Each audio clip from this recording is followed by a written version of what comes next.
Je me nomme Alla Dieng, je suis d'abord membre du comité de pilotage des assises nationales. En même temps, je représente le candidat Serigne Mboup empêché. Je suis son directeur de campagne en charge de la stratégie. Les assises nationales, on ne peut pas en parler en oubliant celui qui les symbolise, en l'occurrence le président Amadou Mahtar Mbow. Et je suis obligé de passer par lui. Pourquoi? Parce que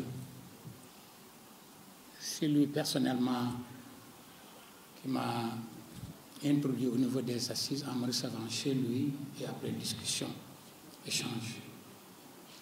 Et depuis lors, c'était en 2008, je m'étais engagé avec plusieurs personnes, même ici présentes, dont Mamadou Lamine Diallo, dont le maire Khalifa Sall, dont Cheikh Gueye. Je me rappelle même lors des consultations citoyennes, le département de Dakar était confié à l'école Sacré-Cœur et nous étions les premiers à y être ce jour-là. Amadou Mahtar Mbow, qui n'est pas seulement un patrimoine du Sénégal, mais un patrimoine de l'Afrique et du tiers-monde. Le mois de mars prochain, donc le 20 mars prochain, il aura, Inch'Allah, 103 ans. Que Dieu le garde encore à nos côtés, qui nous accompagne.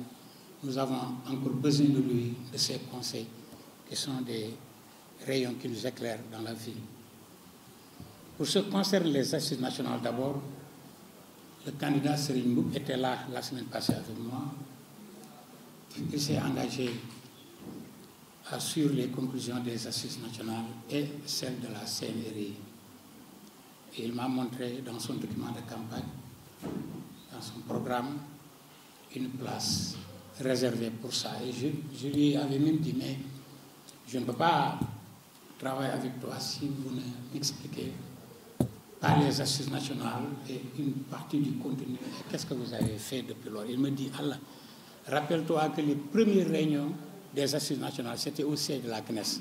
Et j'étais membre de la CNES. Je lui dis, vous avez parfaitement raison. Donc ça fait partie des conditions qui m'ont poussé à l'accompagner, même s'il y a des candidats qui sont dans les assises. Mais il m'a sollicité, il m'a confié une partie de sa stratégie. Et très tôt, je lui dis que les assises nationales, aucun Sénégalais ne peut s'en passer, même si il y a une dizaine d'années, puisque ça a été validé en 2008-2009. Entre-temps, il y a eu quelqu'un qui avait promis de les appliquer. Ça n'a pas été le cas. Donc, la fois passée, je l'ai dit devant Mamadou Lamine Loum, qu'est-ce qu'il faut faire pour que ceux qui s'engagent à appliquer les assises nationales ne fassent pas faux bond?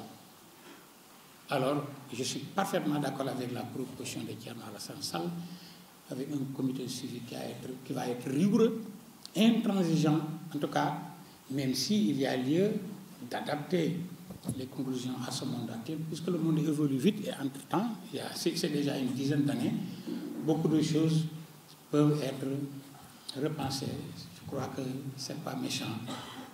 Malgré qu'il y a entre-temps des gens qui nous ont quittés, je suis obligé d'en citer quelques-uns. Ils ont été l'âme des assises, comme l'a dit tout de suite Lamine Diallo.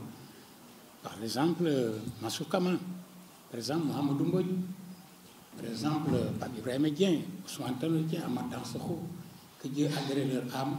J'oublie, il y a une dame qui était au Codesria, je crois, Aminata Diaw Cissé, je crois.